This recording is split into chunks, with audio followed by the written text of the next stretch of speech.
আচ্ছা, অধ্যায় 2 এটা পড়া লাগবে, ঠিক আছে, কিন্তু এটার আগে এটা পড়।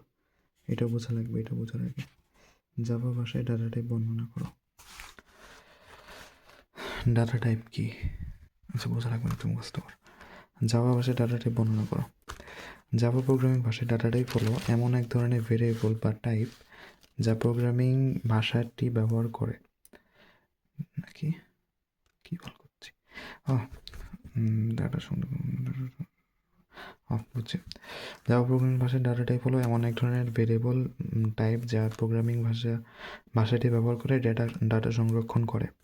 ডাটা টাইপ স্পষ্টতা এবং পারফরমেন্স বৃদ্ধি করে। জাভা প্রোগ্রামিং ভাষায় ডাটা টাইপ মূলত দুই ধরনের হয়,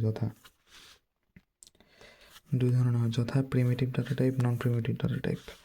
বিভিন্ন রকম মান বা ভ্যালু নিয়ে কাজ করতে, অর্থাৎ ভিন্ন ভিন্ন প্রকার ডাটা নিয়ে কাজ করার জন্য জাভাতে বিভিন্ন প্রকার ডাটা টাইপ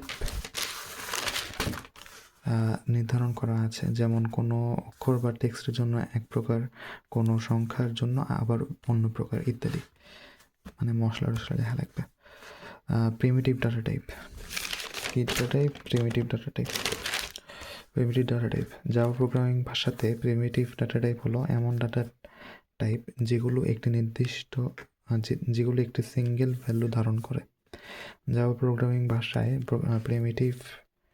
প্রিমিটিভ হলো সাধারণত প্রিমিটিভ ডাটা টাইপ হলো সাধারণত আটটি সাধারণ ডাটা টাইপ যা পূর্বে নির্ধারণ করা রয়েছে। এগুলো হলো, এত লেখা লাগবে না, জাস্ট লিখবি সাধারণত 8টি, যথা এত: byte, short, integer, long, float, double character বা CHAR, তারপর বুলিয়ান। এক লাইনে লিখবি, তাহলে বড় হবে। নন প্রিমিটিভ ডাটা টাইপ এগুলো প্রিমিটিভ ডাটা টাইপ নয় এবং মেমোরিতে অবস্থান করে না। জাভা প্রোগ্রামিং ভাষায় নন প্রিমিটিভ ডাটা টাইপগুলো হলো স্ট্রিং, অ্যারে, ইন্টারফেস, ক্লাস। এইটুক লিখলে 2 পেজ হয়ে যাওয়ার 2-2.5 পেজ হয়ে যাওয়ার কথা, যা ইনাফ, মোর দেন ইনাফ।